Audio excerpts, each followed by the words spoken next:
Hey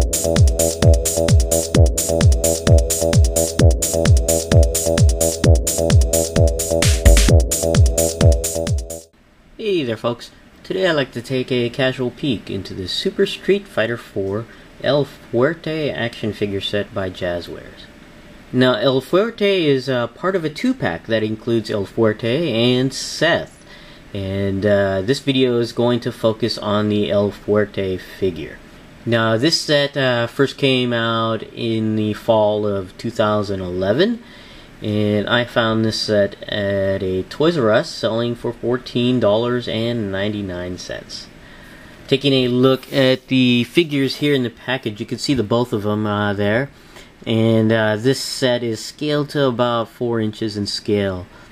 And of course El Fuerte here is a bit smaller, and Seth here is a bit bigger. So it's two extremes on the sizes of these figures here. Taking a look at the back of the package here, you can see the El Fuerte versus Seth here on top with statistics for each. And down below you can see other sets from both round 1 and 2. Round 1 of course includes Guile versus Abel and El Fuerte versus Seth. And round 2 includes Ryu versus Crimson Viper and Rufus versus Ken. Now we'll be right back and have the figure out of the package. Okay, we're back and we have El Fuerte here out of the package. And I gotta say that I'm having a lot of fun posing these figures. Despite all of the paint app issues, the QC issues, and the articulation, I'm still having a fun time playing with the figure. But first, let's go ahead and take a look at all of the items that come with El Fuerte. And as you can see here, he comes with a set of alternate hands and a skillet. First up, let's take a look at the alternate hands here. And actually, there's one of each. The hands that were on the figure were the grasping hand here, and the alternate hands were a pair of pointing fingers on here. And you can see a simple peg here, and they're very easy to remove out of the figure and put back in. But let's go ahead and take a look at the skillet or frying pan here. And this but this accessory is made of a softer plastic, and as you can see, it was warped while in the packaging. Hopefully some blow dryer action will straighten that out. You can see it's nicely painted with this metallic gray on there, and I'm wondering if this is a non-stick pan. But kind of cool that they included this. Now taking a look at El Fuerte here, and it's a very interesting figure. I really do dig it despite the issues on this figure and probably this line. There are quite a few issues with this figure, but first up, let me just go ahead and do a size comparison now. The Street Fighter line from Jazwares is basically a 3 3/4 inch scale line.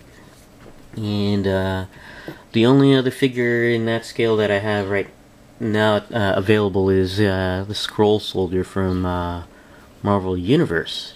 And as you can see, the figure does stand, the Scroll Soldier does stand over the El Fuerte figure.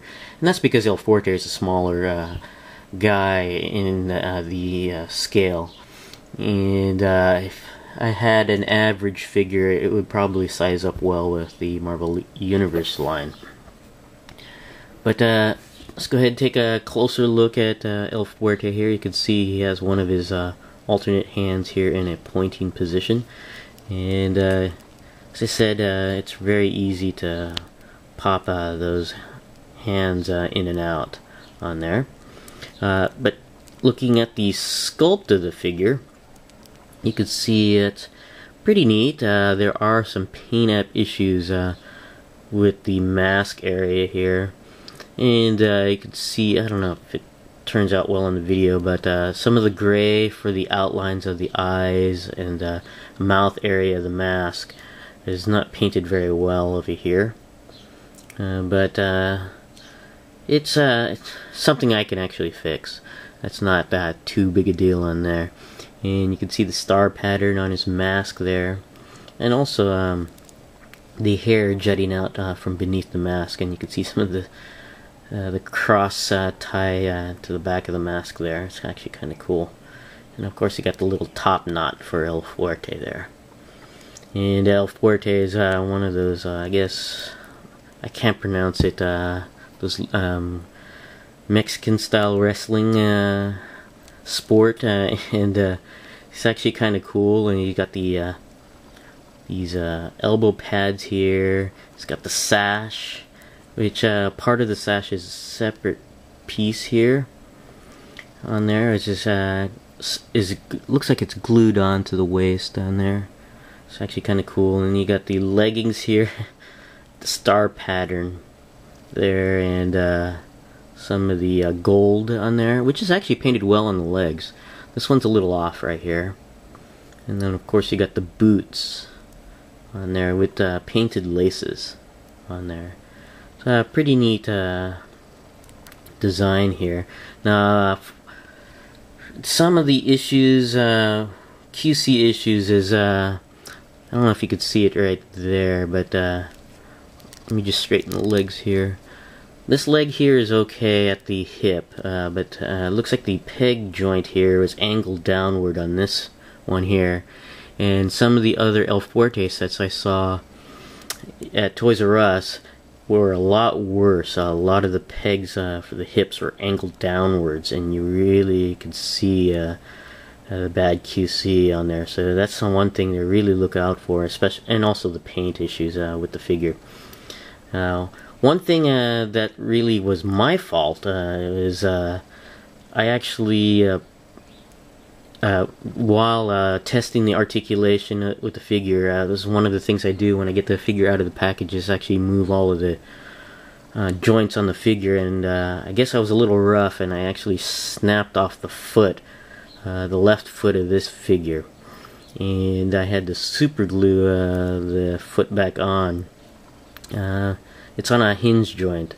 I don't know if all of the figures have these weaker hinge joints at the feet, but you might want to be careful.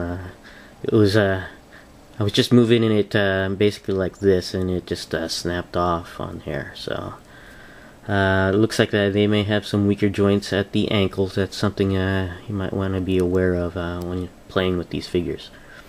On here, going over the articulation of El Fuerte. The head is on a simple ball joint. It can go. The head can go all the way around, up and down, side to side, and it's very easy to pop the head off too. You can see the almost peg joint, not really true ball joint on there. So it's easy to put back on and off. The arms do go all the way around, and they do go out quite high and in. The elbows do bend and go all the way around. The wrists go all the way around. The torso on this is on a double ball joint, and I found out by popping off the torso for this figure, it was really easy to pop off. Right there, you can see the peg hole here, but you can see the double ball joint on that. One on the upper torso and one for the lower torso. So that was kind of interesting on there. And it's really easy to snap back in as well. Allows the upper torso to go back and forth and even slide forward and back because of that double ball joint. And go all the way around and side to side as well. Basically on a rotation on there. It's actually kind of neat. Now the legs are on a, I guess, ball joint, ball socketed joint, I should say. Allows the leg to go up, down, to the back, out to the side, and also all the way around. Actually, it's a combination of ball joint and a hinge joint, I should say. This one sits a little lower, but I can actually push that one up higher to match this leg here. Let me just go ahead and push that back there. Oops, looks like the leg fell out here. You can see the ball joint there. You just pop that, hopefully pop that back in on there. There we go. The knees do go in and out, as well as all the way around. And the feet are on a hinge swivel joint that allows the foot to go up and down and all the way around. Overall, it's got some serious issues with the QC, that's for sure. Paint and as you can see, some of the joints is on this figure. But it's actually, I have a fun time posing these figures. I really do enjoy them, despite the QC issues. And I just really think they're great for this scale here. If you're not too rough with them. So, but this is my casual peek into the Street Fighter El Fuerte figure from Jazwares. Thanks for watching, and I'll see you guys next time.